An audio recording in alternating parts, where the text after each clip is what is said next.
morning, everyone. It's a very hot day, obviously, so we've got a tent and we've got waters if anyone feels the need to get a little bit of shade. My name is Mark Nagy. I'm the Community Relations Officer for Tennessee's Department of Transportation in Region 1, East Tennessee. Thank you so much for joining us today. We're going to start things off with our Director of Project Management, Dexter Justice, who's going to give us an explanation of this great SIA project. Dexter?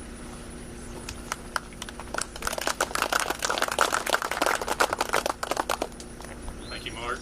As Mark said, my name is Dexter Justice. I'm the Director of Project Management here in Region 1. Today we're sitting out here on what we consider a state industrial access road. For those that don't know what that means, for most all of our projects, selection criteria for deciding what projects are viable, a piece of that is economic viability. What can it do to the community economically? This is absolutely 100% a representation of that. These projects exist for how can they make impacts in our communities with real jobs. State industrial access sounds just like it is. It's a driveway to a highway for industry to develop. With this particular one, it's a partnership with Washington County. They applied for the project a few years back with a industry in hand. In this case, it's E&B Pabst. They're a manufacturer of air handling devices working in agriculture, air conditioning, ventilation, all those kinds of things. And they have already developed here. They've got a 175,000 square foot facility for research and deployment. And they have already brought 200 jobs to this community. You can also see along the perimeter of this roadway that we've done here, we have other sites that are ready, pad ready, we'll call them, for other things to happen. Mayor Grandy pointed out that we already have some other construction happening back here. I'm not sure what that's about, but I'm sure it's more jobs for Washington County, which is great. This contract was let last year. It was awarded to Summer & Taylor for $1.5 million. We have about another $500,000 in development on this project, and it's anticipated to be done in June of 2024. I think that summarizes what we got going on here. You can see that the grade is done, the drainage is done. We have some base stone down. Utility works ongoing right now. We'll have paving going on next year to tidy this job up. With all that being said, I'm going to turn it over to our commissioner, Mr. Butch Ely. Thank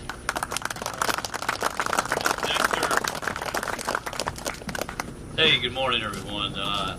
What a great day to be in Washington County to celebrate a tremendous project and to celebrate infrastructure in Tennessee. So, you know, what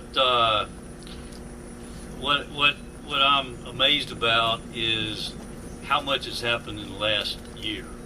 I remember a year ago the governor was crisscrossing the state from Washington County to Memphis, talking about the importance of infrastructure and transportation in Tennessee. And here we are today, a year later, celebrating really the most landmark legislation that we have seen in the state in many, many years that will impact our state for generations to come. And so it's great to be here. I want to thank all the elected officials. I think the governor is going to do that as well. But we would not be here today without the legislative foresight that our General Assembly had in passing this legislation. And that's the reason that we are here today. And so for those of you who are here, thank you so much for your leadership, for your foresight, and for standing up to make this happen for Tennessee. And so thank you for that. There are other of our federal partners and local partners that are here today. And so thank you all for being here and for what you do for Washington County and for our state. We're also, we're fortunate to have a legislature that understands that investing in transportation is investing in the future of Tennessee. We're also fortunate to have a governor that knows a thing or two about infrastructure and about transportation. And so I want to invite the governor up. Thank you for your leadership, Governor, in making this happen and all you're doing for transportation in Tennessee.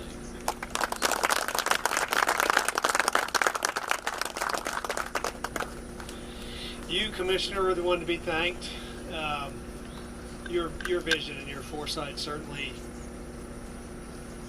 I mean, you've been talking with me for years about this day and the days that we've been celebrating this summer as we have gone across the state to talk about this historic and incredibly important piece of legislation that got passed. It was a difficult lift, except that everybody came together and made it happen. And Commissioner talked about General Assembly. We couldn't have done it without you. We couldn't have done it without you. Your support from day one, Chairman Halsey, Chairman Hawk, Representative Alexander, Representative Hicks, Representative Eldridge, and many others, right? We had a very important, Rebecca, this is your district, is it not? So I give you a little special, that's right. But it's an incredibly important part of the country and part of our state. And what Butch and I, for the last couple of years, what Commissioner Ely and I have done is, frankly, traveled the country and looked at some of the highest growth rate areas in America, recognizing that Tennessee is one of the fastest growing states in America, that people are coming here in record numbers. Companies are investing in sites just like this from one end of the state to the other. And we have an obligation as a state to be prepared for that and to invest in that. Mayor Grandy, your county is a spot that people are looking at in other places around this country and say that's a place we want to consider investing in. And if we're going to be prepared for those people that are considering, then we got to have infrastructure in place for them when they make a decision. And they've got to see our commitment to that infrastructure, our commitment to workforce, which we have made a strong commitment in partnership with General Assembly once again to make that happen. They want to see a commitment from a community, from the private sector, from the public sector, and this Transportation Modernization Act has been the culmination of that partnership coming together. It's very exciting to me. It's going to change urban centers, our big cities that will have choice lane projects that will alleviate congestion and traffic and create a new income stream and a new delivery model for projects. But what it really also does is allows us to invest in rural communities so that we can have infrastructure in rural America, and especially in rural Tennessee, so that our less than big urban cities can share in the growth. I was really pleased just last week. It was announced that the measurement of economic activity in rural Tennessee is measured by the number of distressed counties that we have. That's one measurement. When we came into office 5 years ago, we had 15 distressed counties in Tennessee. We have 8. And we're on our way to less than that. And part of the way that we make certain that not only our large cities are thriving, but our smaller communities and mid-sized towns, the way we do that is what's happening right here, which is invest in the infrastructure of that community so that companies can quickly and easily make a decision to build a plant right here. So grateful for the TDOT team that's put this together, but for the work that happens every day in TDOT, the road builders, Kent Starwalt's here with Road Builders Association. We are grateful for the private sector builders that are making this happen all across our state. Commissioner and I have spent some time this summer making sure that everyone across this state recognizes how important it is that we team together to make these projects happen. This doesn't happen just because of the state. This happens because of a collective desire for a community to invest in the future of their community. And great thing happened to you. Glad to celebrate it. Thank you.